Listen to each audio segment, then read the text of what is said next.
Okay, last chapter, chapter 8, was about risk, and obviously chapter 9 continues on the risk, but now we're talking about controlling it a little bit better. So, kind of the same topic, but, but not quite. Okay, so let's talk about a few things. First of all, when it comes to risk, there's different strategies involved. I can defend against it, so maybe I, build an army to defend against it. I could transfer it. An example of transfer, which we'll talk about a whole bunch here, is maybe I'm not going to host my own website. Maybe I want to hire XYZ company down the street because now I'm transferring the risk to them. But we'll talk more about that. Mitigation, maybe I'm going to solve part of it. So I have insurance to protect me against a wreck, or I have health insurance. Okay, we all have health insurance. I think it's mandatory now. But there's a deductible. So are they covering it 100%? No, so I'm transferring, I'm mitigating it to a point, okay? Or maybe I'm just going to accept it. You know what? I know Cheetos are bad for me, but I'm still going to eat them. Think about it. I mean, how many of you realize you're not supposed to eat carbs at night? We all know that. I had Italian cheesy bread for dinner last night. I mean, could you get any more carbs than that? But it was one of those things, I was willing to accept it. And we're going to talk about termination as well. Okay.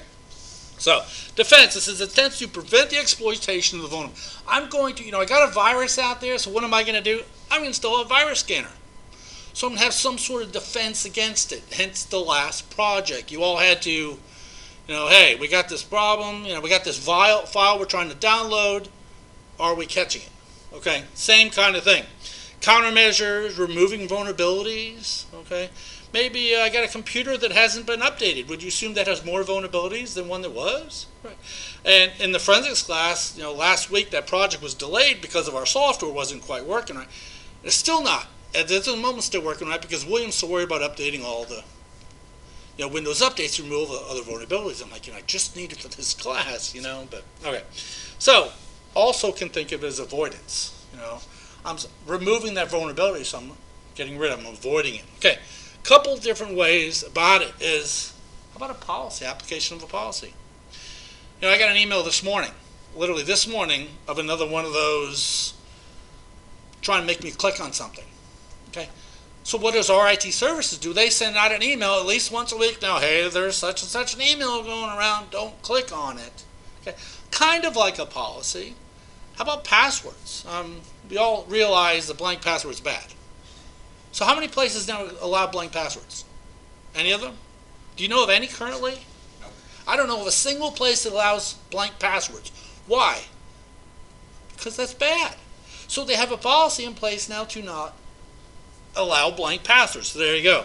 Applications or training. Maybe we're going to train you on how to do something. Okay. I've heard it said that if you have a degree, okay, so basically you have a bachelor's degree. Does that mean you know everything? No, that really means you can learn. That's all it really means is you're trainable. Because normally, like Brad Johnson's a prime example. He had his degree, he got a job here at Rose State. First thing they did was send him away to a Cisco boot camp.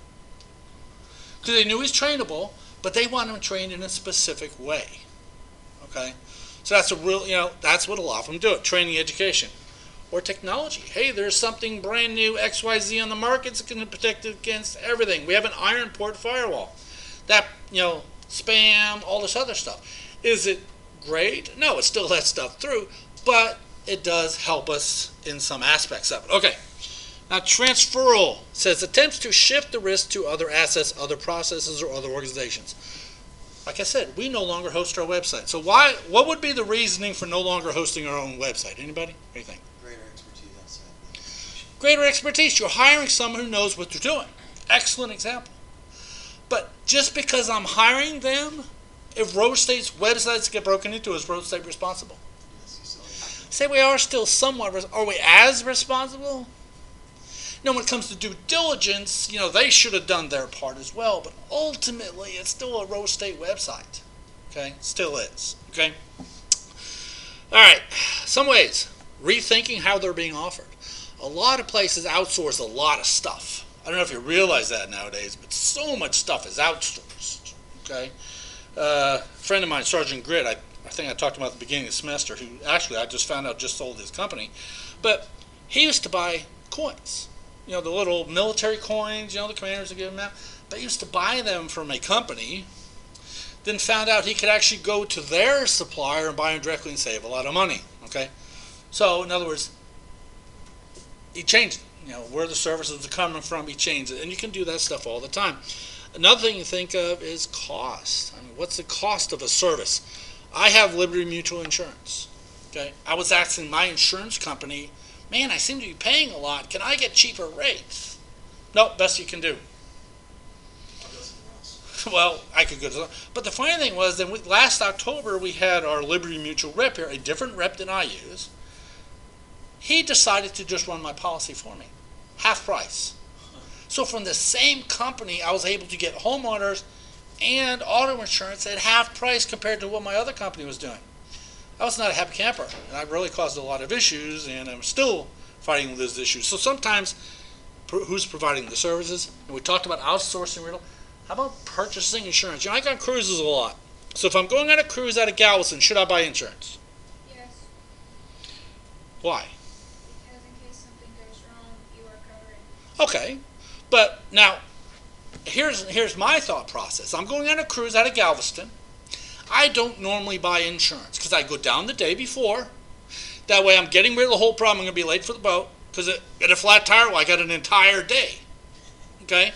Now, if I'm flying, I'm going on a cruise over Thanksgiving. I'm flying to Florida. Should I buy insurance now? Right, because I'm flying in that morning. What happens if I miss the plane? There's a lot more chances I would miss it. But like Heather said, yeah, still driving, I could still, It's sick. right, but the problem is it's such a pain to get a claim approved.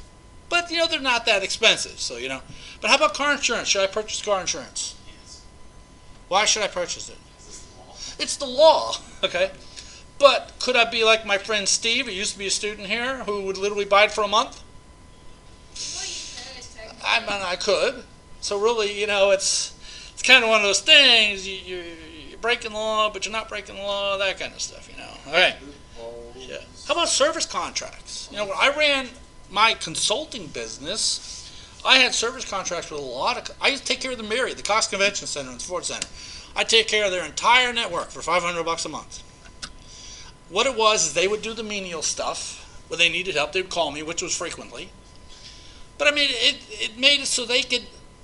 Has anyone ever called Microsoft for help? Yeah. Okay. Well, they're very expensive. Very, very expensive. Okay? So, I mean, it's normally about $250 per call. I know, they'll call you straight from India. I mean, yeah, they will. So, service contracts are good. Providers are good and all that. So, really, hiring stuff out, because you're getting a professional, is good. Sorry, see you later. But, so really, contracting stuff out, kind of a good deal. We contract out cleaning people here. Is that good or bad? Both. Depends on who they're sourcing. Right. We had someone stealing projectors. It happened to be the guy in charge of the cleaning crew. I've had so much stuff stolen out of my office. We tracked it down to the cops. What? Yeah, years ago in my office when I was in 131, I had a refrigerator and freezer full of candy bars, sodas, burritos, all that stuff. I would buy it, and whatever I paid for it is what I would charge you. So I would buy soda for $0.25, sell it to you for $0.25. Everybody loved it. And what I would do is I would buy extra. Then each night I would go from my side and refill the refrigerator and all that stuff. Then the next morning I would come in, man, the sodas are missing. Didn't I restock this last night? And since I really charged you what I paid for it, when I restock, should I have to spend any money? No. It should be a wash. I was spending about $200 a month. Should have got insurance. Yeah.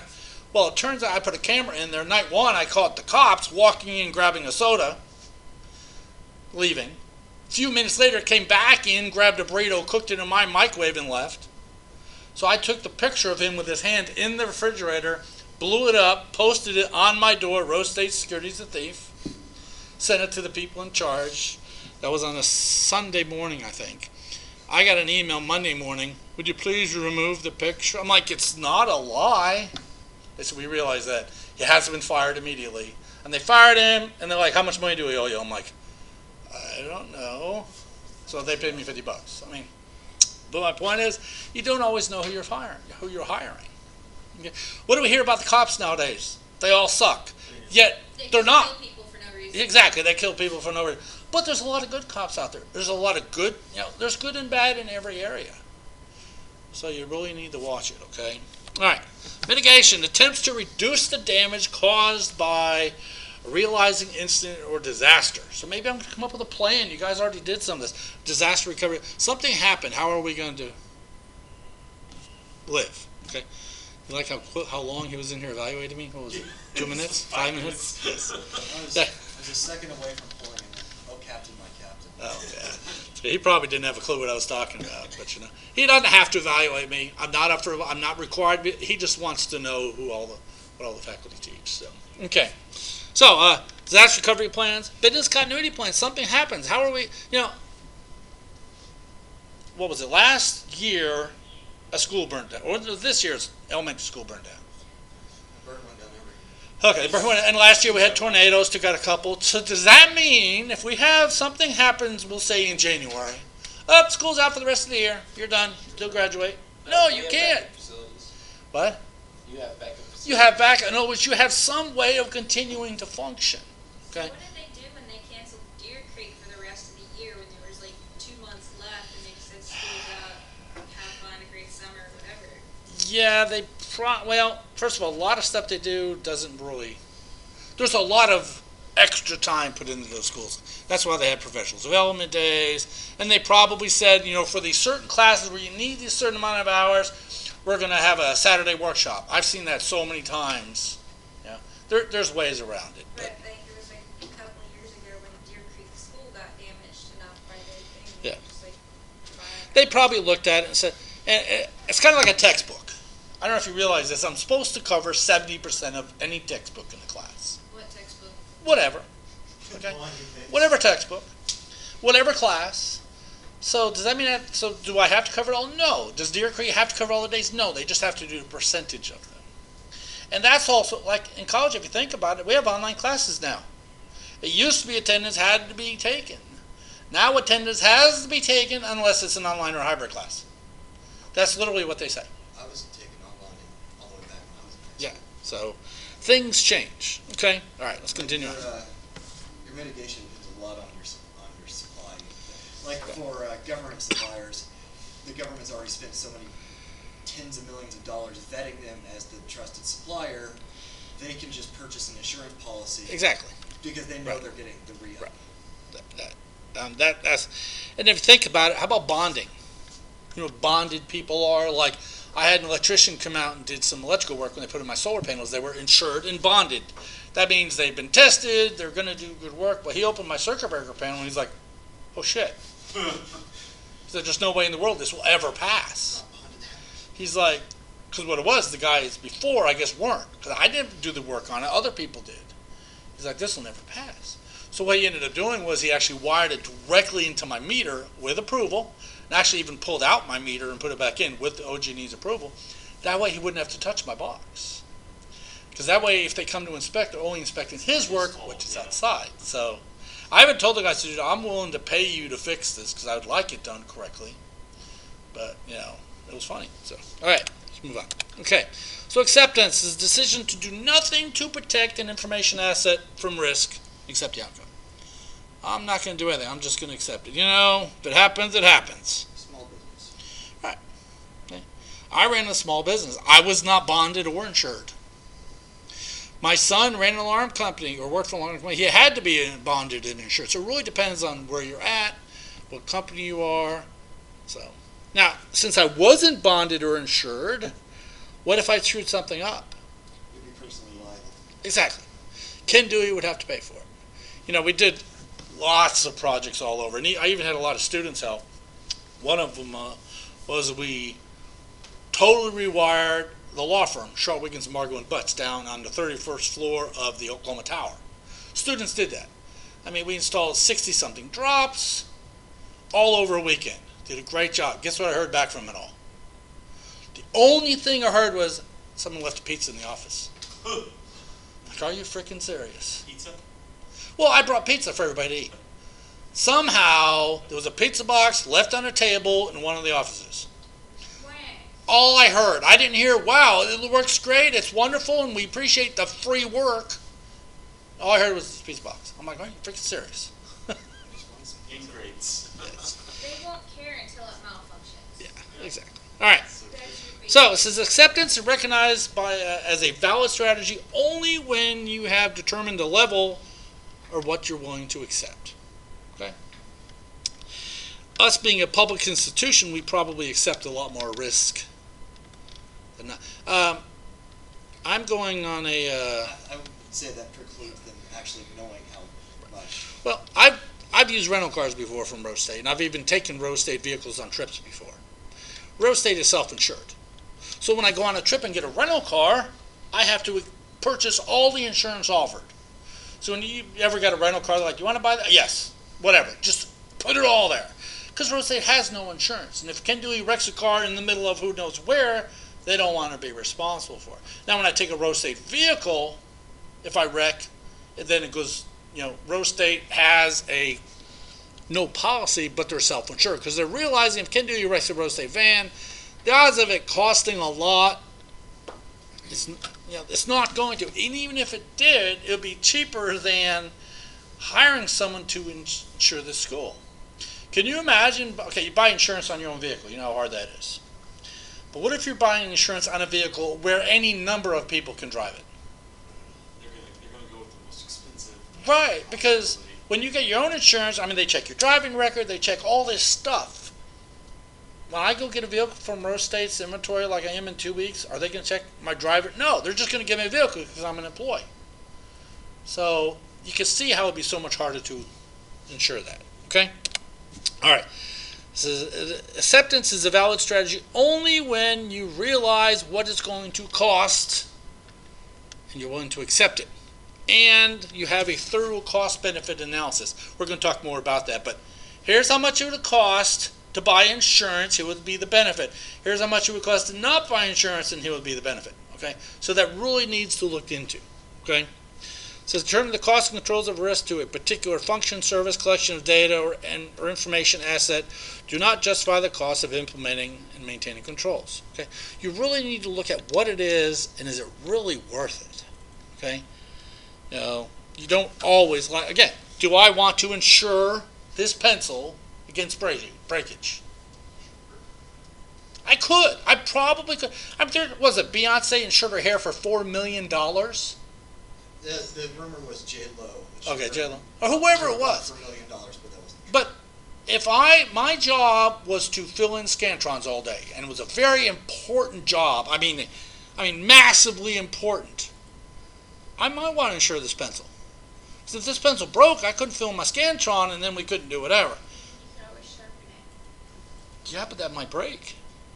They might run out of pencils. We might have no trees left to make new pencils. Some pianists. But then again, you can also trip Right. on your way to go. Exactly. So you really need to look into it. Is it really beneficial and the cost involved? I watched the show The Big Short just recently. It was about basically the mortgage collapse a few years ago. These guys proved the mortgage would die. We would literally have a collapse, which we did. They proved it was going to happen, and they bought insurance against it. But since it's such I'm going to throw away the whole movie here, but the government didn't want it to fail. So even while it was failing, they still were giving us a AAA rating. Says, yes, our mortgages are failing by the billions. Yes, they are perfect. They actually had to buy insurance against the insurance. I know, it was stupid. It was crazy. Because it's like, it's going to crash. And it literally did. And the guy's like, I cannot believe this. We are crashing so big time, yet they're selling mortgages like crazy because they're all AAA rated, which is stupid. So, And idiots in Dusseldorf will buy them. yeah, it's nuts. Okay, termination is based on the organization's need or choice not to protect an asset. So, what we're talking about is, again, we're back to my pencil here. Should I insure my pencil? No. But so if I say no, does that mean I'm getting rid of the pencil? No, I'm still going to keep it, but I'm terminating my risk control strategy over it. I'm no longer going to worry about my pencil breaking. I'm no longer going to worry about the pencil sharpener breaking or running out of pencils. I'm just going to terminate worrying about this pencil.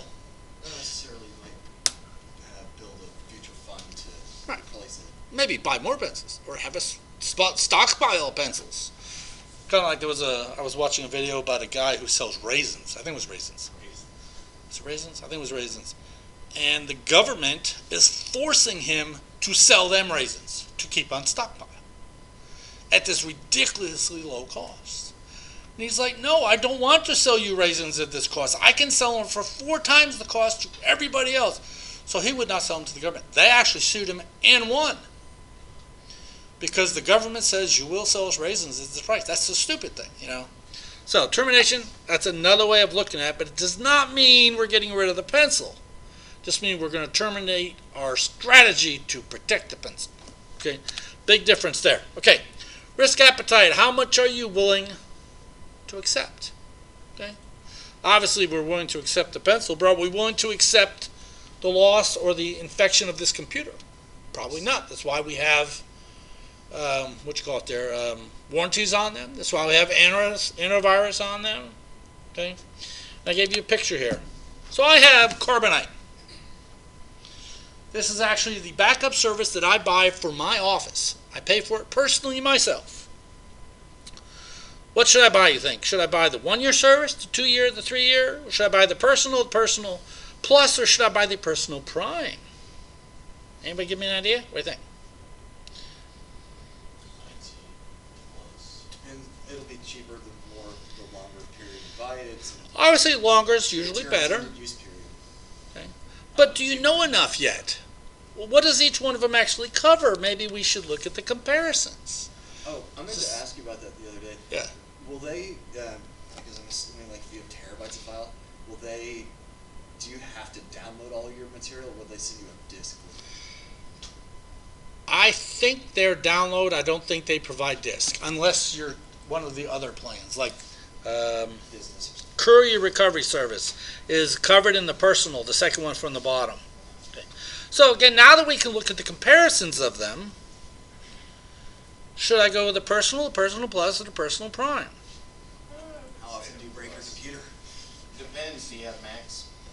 I have both. I mean, you have to go to basic. Well, right, if I have a Mac, I have to go to basic. I have no choice. I actually wanted to upgrade to the personal plus because it gives me external hard drive backup, but I can't with a Mac. Can you trick the system by having a dual boot Mac? Actually, what you can do is, for the file, you can actually map a network drive so it appears as a local drive and back things up.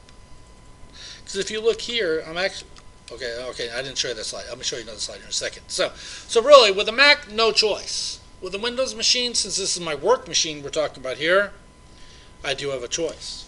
Well, but, my home MacBook is not updating.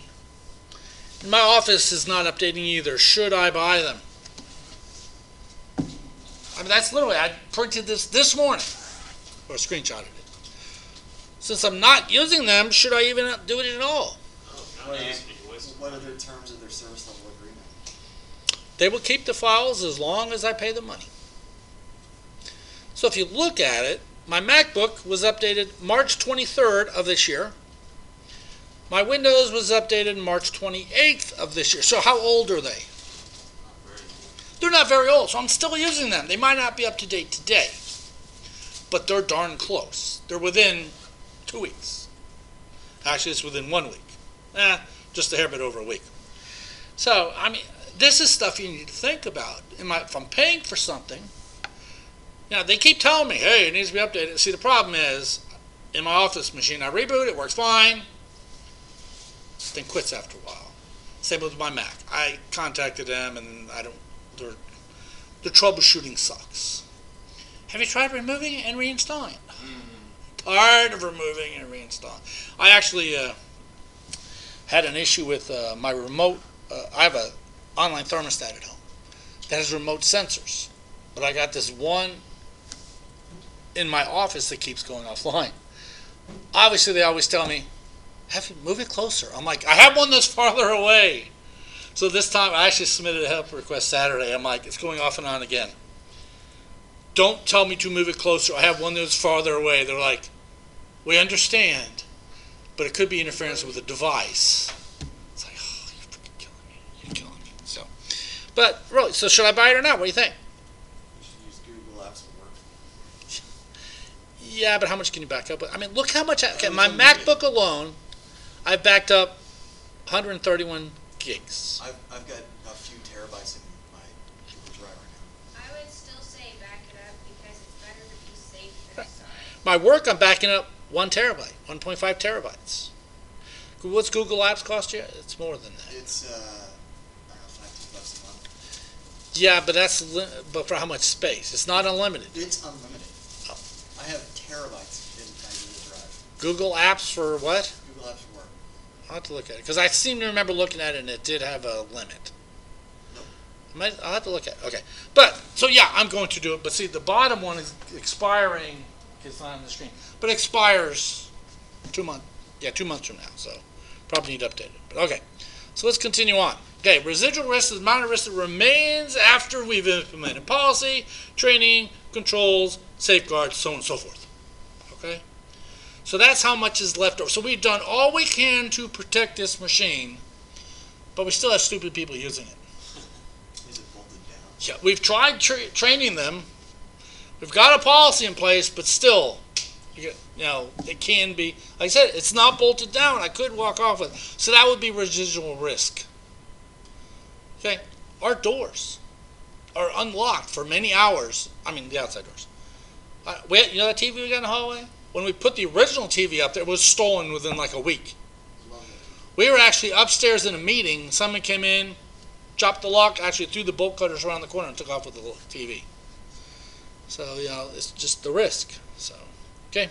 So the goal is to bring residual risk in line with how much you're willing to accept. We're going to do everything we can to protect this $700 computer. But we're not going to spend thousands of dollars protecting a $700 computer. It's not worth it. It's just not. Okay. That's why, how many of you got screen protectors on your phones? Okay, I had them for years. Then I realized I never needed them. And this glass is darn strong. I never scratched it. And even with the protectors, I never scratched the protectors. So I'm like, do I really need a protector? Let me guess, the first day you took it off. No, actually I haven't. Oh. I haven't had one in the last 3 phones. Not an issue at all. But I do buy a case. And this case is good for 7 foot. Now, again, if it drops right on the glass, I'll probably have an issue. But I'll be out there doing mystery shops or something. Whoa, boom, on the ground. I've never had an issue. So, again, how much is my willing to accept? Yeah, so. All right. Depends on how aggressive you are on your phones. Right. Yeah. I do my best not to drop it. Okay. Okay. So, here we go. Here's our residual risk. We have the amount of that, basically the asset value, how much we're doing to safeguard it, the amount of vulnerability left over. In other words, like I said, how much is left on, well, let's see, theft, water, obviously we already talked about electrical damage because we're right next to the circuit breaker panel here. So there's a lot of residual risk to this, but it's not excessive. Okay? Difficult to measure. Yes, okay. So rules of thumb says when a vulnerability exists in an important asset, implement controls. So this computer is important. We should do our best to protect it. This pencil, not so much. We don't need to spend a lot of money worrying about it. So would you consider the pencil an important asset? No, I got another one sitting right there. Okay. When it can be exploited. Okay. Now let's talk about viruses for a second. So we got this remote. We mentioned this last time. This remote is not protected against viruses. We have nothing installed on this remote to protect it against viruses. So do I need to protect it against viruses? No, I mean, have you heard of an exploit against a remote yet? No. But I say yet. Yet. I mean, it might happen tomorrow when you see more and more stuff's happening. So, Script kiddies get bored. when an attacker's potential gain is greater than the cost of the attack. Now, that statement I have an issue with. Because there's some people, okay, I spent literally days last week and this weekend writing some Python scripts to make my job easier in computer security from generating random assignments. Did I need to do that? No, I could have just kept the old way. But I see benefit down the road, so really is there any monetary value, no. But I'm trying to prevent against stuff that I probably can't say in a recording. So we're going to continue on. All right, so when the gain is greater than the cost of the deck, because sometimes people do it for the heck of it. Okay, way back when I lived on base, remember back when 900 megahertz phones were really popular, and 2.4 megahertz, all those cordless phones. We used to just drive around and listen to people's conversations. That was illegal. It was illegal, but Entertaining. Did you ever It was. interrupt? Did you ever interrupt? Oh Or did you only no, listen? we were only scanning. Oh, okay. Only scanning. So, so really, sometimes people do it not because of a monetary gain, is what I'm trying to tell you. When the potential loss is substantial, okay, maybe we're really worried. We could have a lot of stuff get stolen. Maybe we have 30 computers in this room, so maybe we want to lock that door at night. Just a thought process, okay? Something to think about there. Supposed to be locked at night. Yeah, the way the whole lock process works is whenever we all leave at night, we must lock all the doors. 15 minutes later, at 10 o'clock, the cops come in and unlock every door. Prop them all open so the cleaning crew can clean them. So I was like, so they must lock them at 9:45 so that 15 minutes later they can be locked or opened again. Yeah, that's the exact thing. I always thought that was crazy.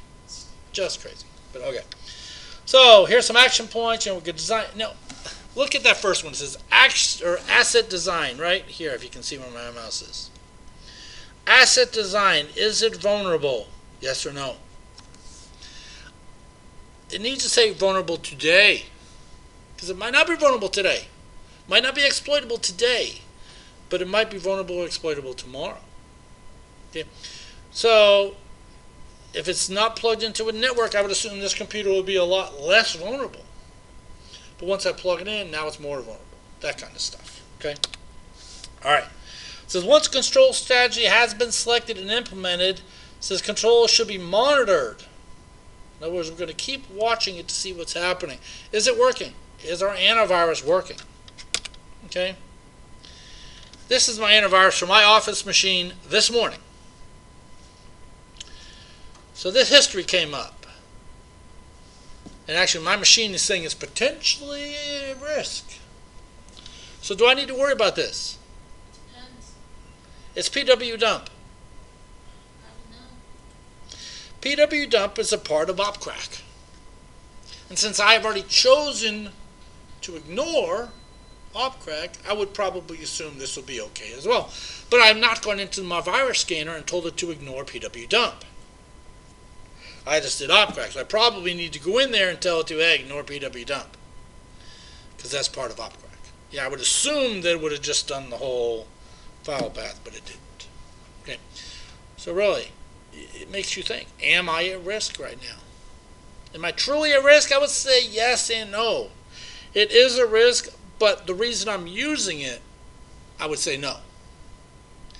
Now, if I was a bad guy or maybe our secretary clicked the link and downloaded this same program, yes, I would say she is at a risk because she probably didn't actively do it.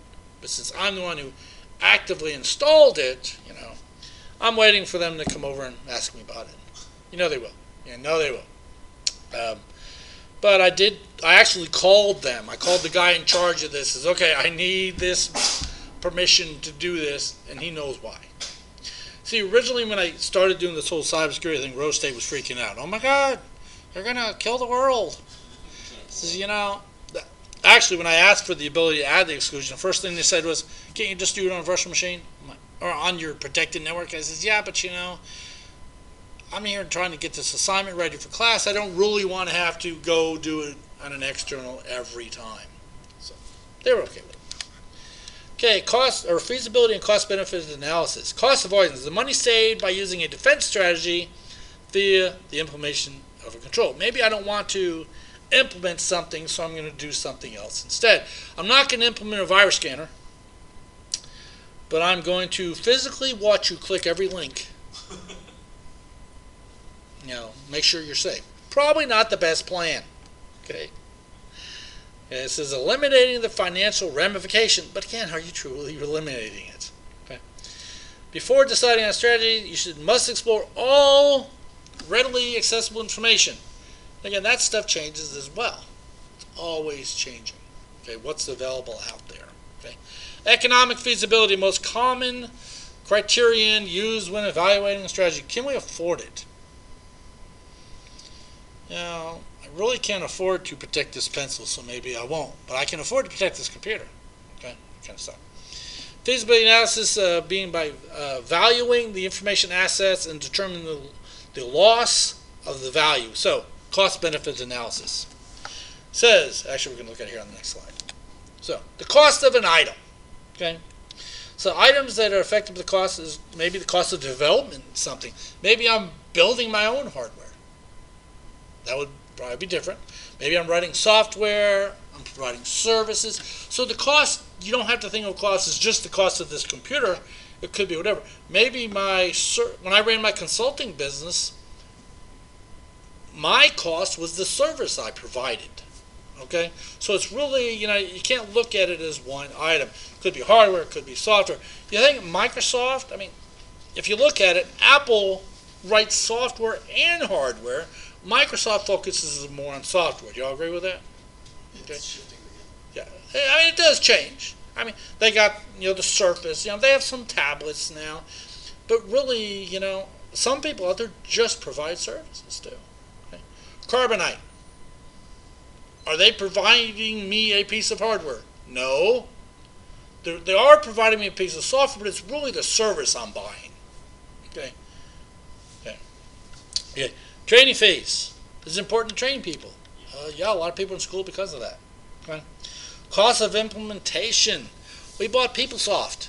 It cost literally tens of millions of dollars just to install it. I could have gotten that for free. Yeah. Well, the biggest, that Sergeant Grit, that Marine guy again, we used a program called Mail Order Manager for a while, which was a small business ability to handle mail order. And then they converted to probably Mass 90 or something. I can't remember what they converted to. But it was funny because I made them in the contract write down that the conversion of data would have to be included in the price. So they installed a new system. Then said, all right, Ken, go ahead, convert your data and upload it. I'm like, no. They're like, what do you mean? You got to do it. I says, no, you need to do it. No, we don't provide that. I'm like, go read your contract that you signed. They were pissed. They didn't realize the contract that they signed specific. I says, because I know what converting data costs. I says, no, you specifically says you would convert all the data. Oh, wow. At least a full month they had a guy on site manually converting all that data. Well, did you explain to them in non-technical terms what? Well, I told them up front when they're writing the contract, this is you need. But the problem is, okay, same thing happened with my solar system. I talked to a salesman, told him what I wanted. That gets relayed to the engineer. Then finally the guy that does the install, because originally they were going to install my system, a portion of it on top of my shed in the back, which is the metal building. When the guy came to install it, all they had was the install hardware for a shingled wooden roof. Do you think that's going to work on the metal building? No, not at all. For a little while. Yeah. So basically it didn't get translated across. But I'll tell you, that mail order manager to the Mass 90 conversion, the owner didn't understand when I told him to put it in the contract why I was doing that. But once the guy was out there for literally a month doing it, he's like, I am so glad you did that. I'm like, I told you.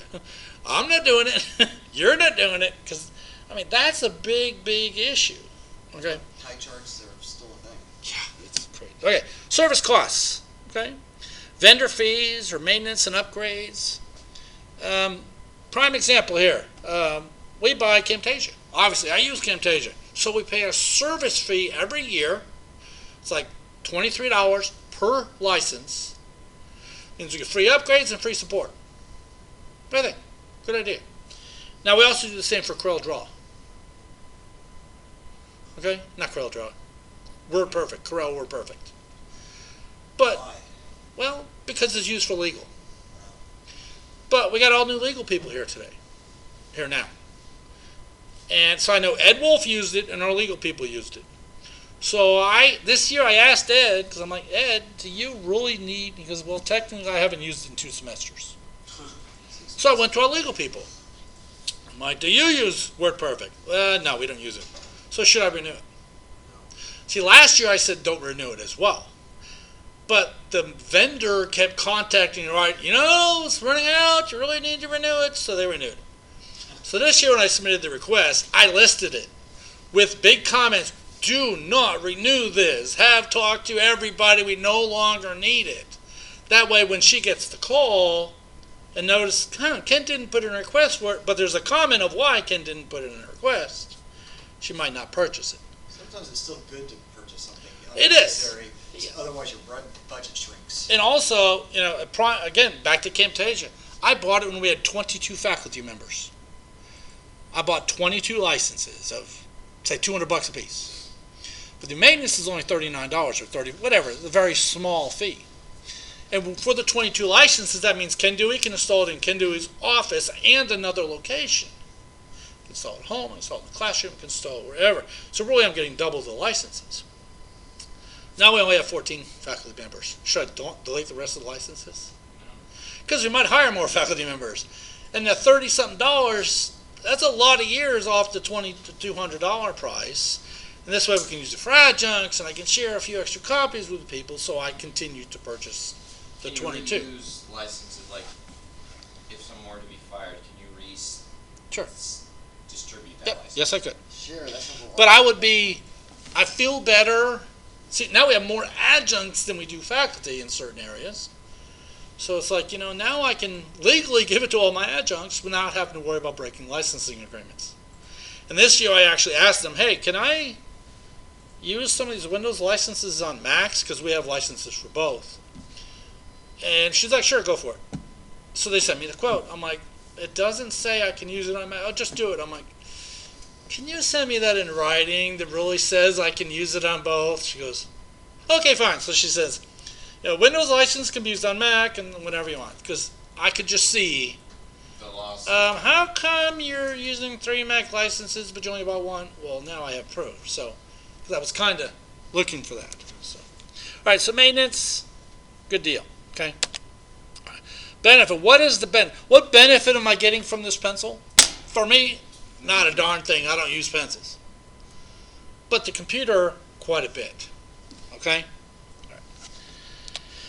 All right. Asset valuation. The process of assigning financial value or worth to each information asset.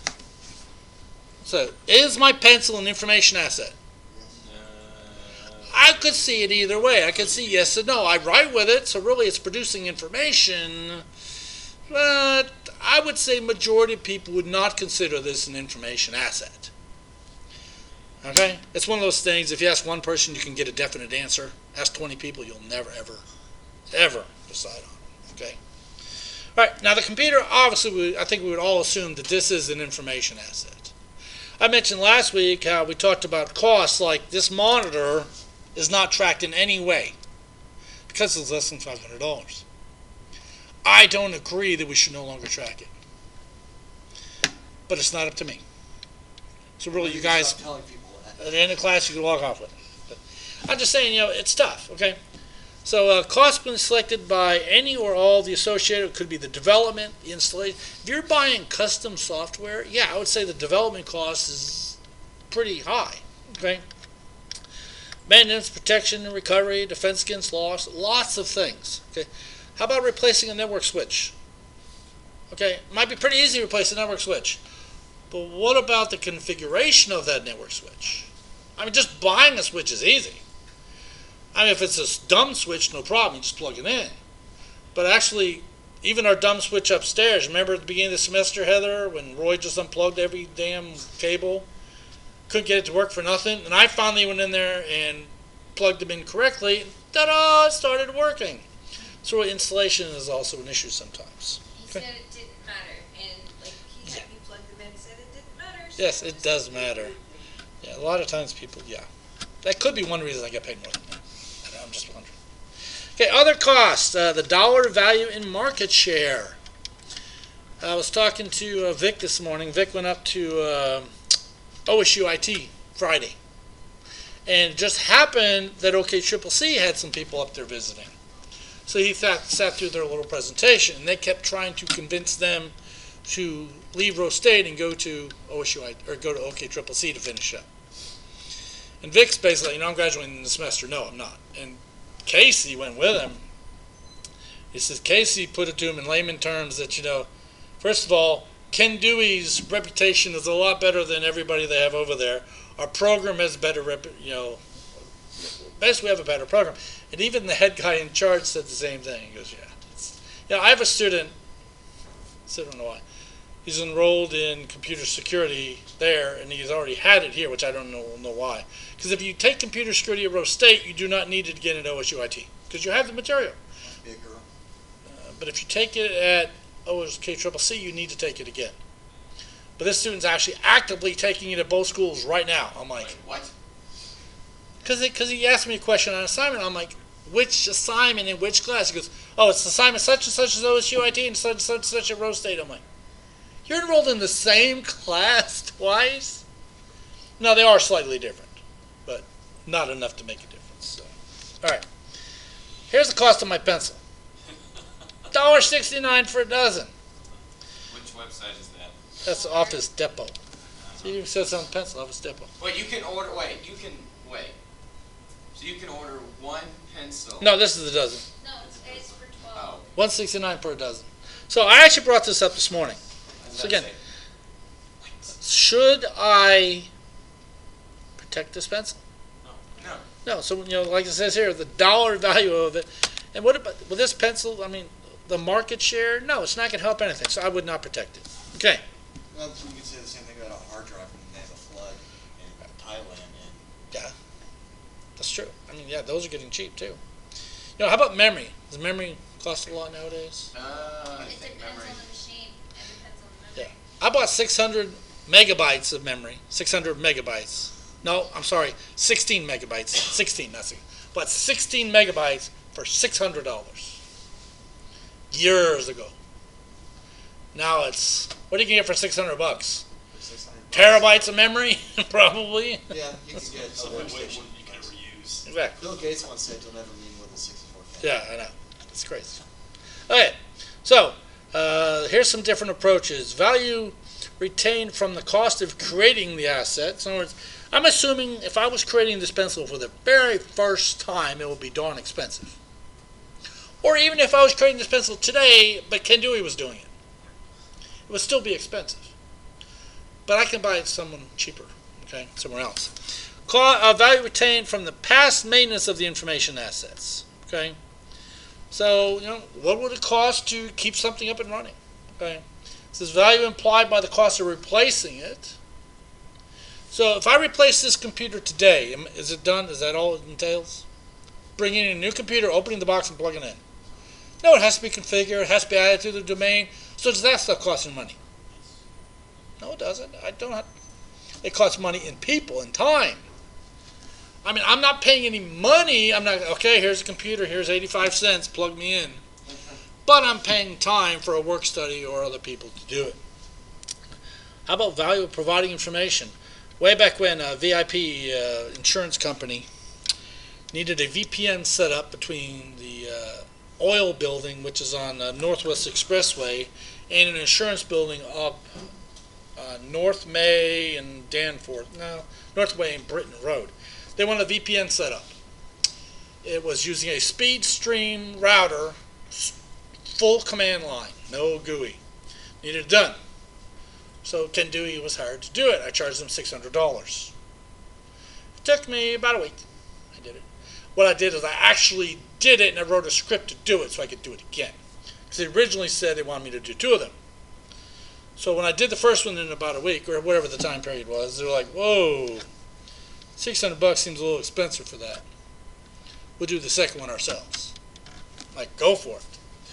So then we're going to connect the second one from the same main building to Dallas. So basically it was a 2-leg VPN. So go for it. So they worked on it, I'd say close to a month. Couldn't get it to work. So they called me back up, like, Ken, we need you to set up the second VPN. What's going to cost? I'm like, $600. Like, are you serious? I'm like, yeah. Because I didn't tell them I wrote a script to do it. So I said, fine, go do it. So I literally took the script, changed the names, logged in, hit submit, done, $600. They're like, are you serious? Yeah, literally in 10 minutes I made $600. But if you look at it, I had to create that script the first time.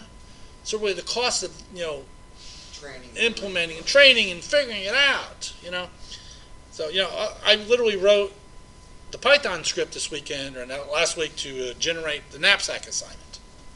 And I was really stuck at one point that I couldn't figure out for nothing. Then I went up and explained it to Roy, and while I was explaining to him, like, ta-da, solved, I went down and fixed it. This is not a problem. But while I was doing it, I figured out another way to do a different assignment that only took me 5 minutes to do. Because I had already spent the time the first time doing it for one, and I could reuse it for another. So that's part of it, okay? So cost of providing information, cost of providing services, all that stuff is part of it, okay? Cost of protecting it, and the value to the owner. So, I got this, I told you I have this thermostat, wireless thermostat at home. Maybe paid $100 for. I don't remember what it is. Just say $100. What's its value to me? Depends on your energy savings, Well, it could be my energy savings. your convenience, your time. There's a lot of stuff involved in it. So, you don't necessarily have to go what it costs. I'm actually thinking about replacing it due to the fact of these remote sensor issues. But I can't find another one that does better. So really the value is the deal as well. Value of the intellectual property. Now I did not sell that insurance company that script I wrote. That was a Ken Dewey script.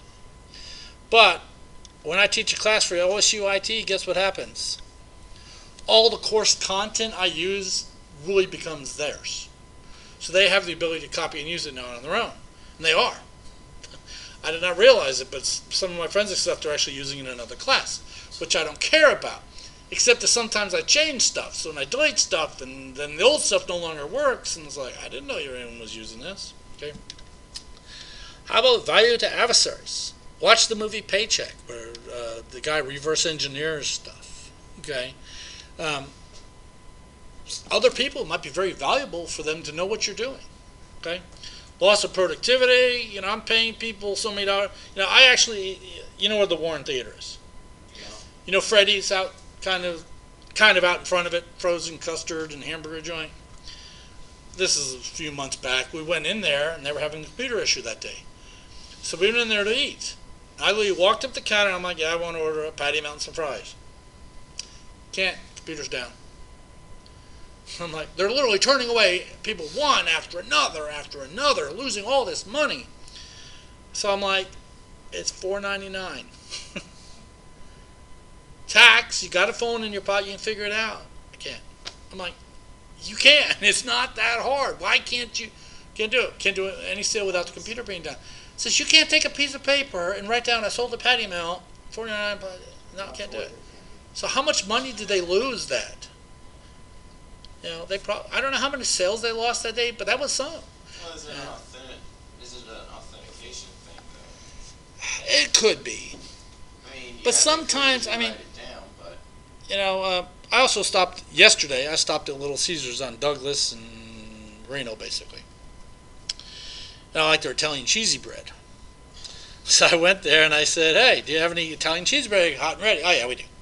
Now, first of all, I had to wait 3 minutes for them to come serve me. I was just on the verge of walking out, but she finally came up. Oh, yeah, we got it ready. I said, okay, I'll take 2 of them. So she rings up my credit card and everything. I'm waiting and waiting. Another, almost 10 minutes before I got it. I'm like, that's not hot and ready. If I hadn't already paid, I would have walked out. Okay. So they lost money. They lost revenue. Okay. And really, the guy who ended up doing it was the guy over there who was doing some paperwork. It's like, you're really screwing up. But productivity is an issue. If your information asset is not available. If I couldn't make a recording today or give a presentation, I could have still done it, but then I had to record later. So productivity is a big issue. Revenue is a big issue. Also reputational damage. Yeah, there you go. Man, every time we come in here, the damn computer crashes. What good is that? Single loss expenditure. What would it cost for the loss of one item? Basically by the asset value times the exposure factor. Again, this remote, probably pretty cheap value and zero exposure. So what's my single loss expenditure or expectancy of losing this remote? Probably zero, or very darn low. Okay? Could be stolen, could be dropped and broken. So there are some issues. But the single loss expenditure of the computer is probably a lot higher. Yeah, it might not get stolen because people don't want to just walk off with it, but it does have a higher value. So if someone steals one computer, is probably more of a loss than 20 remotes or 2,000 pencils. Okay? All right, annualized rate of occurrence. How often is this stuff going to happen? How often is this computer going to get stolen? Do you think computer stuff gets stolen on campus? Yeah, you know it does. Stuff gets stolen everywhere, all the time. Okay? So what's the rate of occurrence of it? Okay? How often, we buy pencils all the time. Do you think we actually use this entire pencil? No, they get stolen, they get thrown away. And now, if I let you guys use this pencil to fill out a survey today, what's the odds that someone might accidentally take it home with them? Pretty good. But again, it's a cheap pencil. We don't really care so much. If it was expensive, like I have a couple really nice pens that when I loan to people, it's like, here you go. You may use my pen. I'm going to watch you use my pen, and I'm going to take it back when you're done. Okay? I had a big issue with textbooks, loaning people textbooks. Oh, crap, I loaned it to someone. Who did I loan it to? So I tried to write it down now, exactly who I loaned what, so I can make sure I get it back. Okay? All right. So annual loss expenditure is a comparative estimate. In other words, how many times it's going to fail? How much am I going to cost? So really, how much at the annual basis now? Okay. Cost-benefit analysis, whether the benefits of control alternatives is worth the associated cost of control. Another thing, not quite that, but what if we were to switch hardware vendors? We went from HP back to Dell. Would that cost us anything? Right, it really costs them just the cost of the item. But what if we were to switch from PeopleSoft due to something else? Now that vary because now we're going to have to re-implement our software. We're going to have to do the whole software conversion thing. So really, is it worth it to do it? Is it worth it to protect this computer or just say, you know what, it's old, who cares? Okay, who cares? Okay. So then we have the annual loss expenditure pre-control. In other words, how many viruses am I expecting to get without antivirus? How many viruses am I expected to get after antivirus? Is the antivirus worth it to me? So, all that stuff needs to be calculated. I was really looking to write an assignment for you guys to do all that. But I said, no, I'm going to be nice and let you know assignment this week. The only thing so much of it is guesstimation. Exactly. It's mostly all guesstimation. But that could actually be really beneficial from a tax savings point of view. It's very good to know that stuff. But for assignment-wise, so no, you're not doing it this week. Okay. All right. Wait, did you right? There is no assignment this No week? assignment this week. But there is an exam next week. And I'm going to tell the students, when they ask where the assignment is, I'll say, see the recording. So they're going to have to listen to the recording to find out there's no assignment. Not exactly. And I'm going to put a Dropbox that says submit the assignment here. Like that? Do it. Isn't that a good idea? Hilarious. Only thing is, there's the people who just skim it. They just go. Just like click. Happens all the time. I get so many people. He separates out the assignment portion. Yeah, I get so many people. It's like it's in the recording. My Java assignments this week, they actually had to read it in a file. It was, and what they used was the solar energy production of my house. No, that's in the week 5. Well, I talked about it, but I actually made them write a Java program to calculate it. Oh. Okay? And this one student, big old rant about it. Now, I've talked to a bunch of students, and there's no way you can expect a beginning class to actually calculate energy consumption. Mike, it was a number. Don't think of it as energy consumption. I give you 5 numbers. Add them together. There you go. I mean, way back when, I gave them an assignment where they had to take an IP address, read it in with periods, and break it apart into 4 different pieces. Oh my God, people were so confused. I have no idea what an IP address is. I cannot complete this. I am not a network commander. I cannot complete this. So I took the same exact assignment, made it into a phone number with colons. Oh, now they can complete it just fine. It's the exact same assignment, but instead of periods, it's colons. Bad context. Wait, you mean, So that's what I told the student. I said, it's not that you calculate energy consumption. You're adding numbers together. That's all you're doing. it'd be dashes for. Or whatever it was. I mean, dashes or whatever the heck it was. So, it's. I told him, I said, you're way overthinking this. It's really 5 numbers. You add them together. It's not energy consumption of a solar generated system. It's 5 numbers. I don't know if he understood that, but you understand what I'm saying. It's like so many people way overlook this. Okay, so 3 weeks later. let's continue. Okay, we got to hurry and finish this. Operational feasibility, organizational feasibility. Can you implement some of this stuff? Can you calculate the energy consumption of a solar system? Doesn't matter what the system is. I don't care if it's calculating how much gas I used in my car, how many shoes I buy in a year. It's just a number. Okay? How about political? Let's talk about each one of these real quick. Organizational feasibility. How well the proposed InfoSec asset will contribute to the effect. By doing this, is it making us better, faster, stronger? Okay? Can we do it? Okay? Will this new technology help us? Will this new policy help us? If I'm going to make a policy about storing pencils, I'm probably wasting my time. Okay? Now, if I want to make a policy about entering a password, I can see how that would be better. Communication, education, all that's part of it. Technical feasibility. Can we implement this? When I was rewriting that Python script this week, and when I was explaining it to Roy, I couldn't figure it out, but when I explained it to him, I'm like, ta-da! I was stupid. I could have done that the whole time. I just had to think about it differently. Okay? So can it be implemented? Can you support it? Okay? Political feasibility says consider what can and cannot occur based on the consensus and relationships amongst the communities of interest. So if we can't figure something out, does that mean it can never be figured out? No. I guarantee somebody else can figure it out. Anything can be done. Impossible is not a word. It's just a word. Whatever. There's nothing impossible. Okay? Okay. Alternatives, benchmarking, we talked about that. Due care, I'm going to do my best. So we outsourced our website. Are they giving us due care to protect it? We would hope they would. Best practices, gold standards, those that do it perfectly. So again, I went to Little Caesars yesterday. Do you agree they have the best Italian cheesy bread in the world? First of all, you probably never had their Italian cheesy bread. So you might not even know.